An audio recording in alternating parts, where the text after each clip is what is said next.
नमस्कार स्वामी भक्तांनो. काल आम्ही गगनगिरी महाराजांचे दर्शन घ्यायला गगनगिरी आश्रमला गेलो होतो.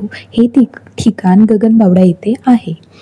येथे खूप छान वाटतं. इथे तुम्ही पाहू शकता ह्या डोंगरावर एक गणपती बाप्पांची प्रतिमा तयार झालेली आहे आणि ही रंगवलेली आहे, जेणेकरून सगळ्यांना ही मूर्ती ओळखता यावी यासाठी खूप छान रंगवलेली आहे. इथे गणपती बाप्पांचं प्रथम दर्शन होतं. नंतर इथे तुम्ही पाहू शकता ह्या डोंगरावरनं आपल्याला ह्या पायऱ्यांवरनं चालत चालत वर जावं लागतं. तिथे गगनगिरी महाराजांचा आश्रम आहे. आता इथे पहा, इथे तुम्ही पाहू शकता इथे आश्रमाच्या बाहेर म्हणजे मठाच्या बाहेर दीपस्तंभ आहे. ह्या उजव्या साईडनं जायचं आहे. तिथे आपल्याला दर्शनाची रांग लागते.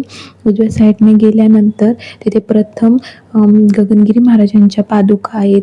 पुढे दत्ताची मूर्ती आहे आणि त्यांच्यासमोर गगनगिरी महाराजांची मूर्ती आहे. तुम्ही पाहू शकता. त्याच्यानंतर डाव्या साईडला एक गादी आहे. तिथे बसून गगनगिरी महाराज सगळ्या आपल्या भक्तांना दर्शन देत होते. गगनगिरी महाराज हे दत्ताचे अवतार मानले जातात. आपण सर्वजण दत्त संप्रदायातले आहोत, म्हणजे स्वामी संप्रदायातलीच आहोत. त्यामुळे आपण एकदा तरी इथे भेट नक्की द्यायला पाहिजे. इथे येऊन मला खूप छान वाटलं. तुम्ही पण नक्की या. दर्शन खूप छान प्रकारे पार झालं. त्यापुढे तुम्ही पाहू शकता इथे गणपती बाप्पांची मूर्ती, मारुती, मूर्त्या, वेगवेगळ्या मूर्त्या आहेत आणि सगळ्या मूर्त्या ह्या गुहेच्या म्हणजे डोंगराच्या दगडांवरती कोरलेल्या आहेत. आणि म्हणजे ह्या मूर्त्या एवढ्या जशा भासतात ना रिअलमध्ये, खूप छान वाटतात. पण हे अनुभव घ्यायला आपल्याला स्वतःला तिकडे जायला पाहिजे. तरी पण तुम्हाला जाता येत नसेल तर ह्या व्हिडिओमार्फत तुम्ही नक्की तो आनंद घ्या आणि गगनगिरी महाराजांचंही दर्शन घ्या. पण वेळ भेटली, ती तुम्हाला पॉसिबल झालं तर येथे नक्की या. खूप आणि इकडचं नेचर पण असं खूप छान शांत आहे आणि तुम्हाला खूप असं म्हणजे तुम्हाला स्वतःला शांत करतं मनाला.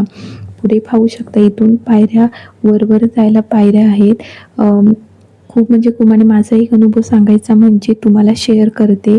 मी ह्या स्टेपने पायऱ्यांवरून जात होते, तर माझा अचानकपणे पाय घसरला आणि मी पडणारच असते. पण मला एक अनुभव आला आहे तिथे. मी म्हणते ना नेहमी महाराज आपल्या सोबतच असतात नेहमी, तसंच जणू काय माझ्याबरोबर झालं. आय डोंट नो, मला माहीत नाही पण मी कसे वाचले.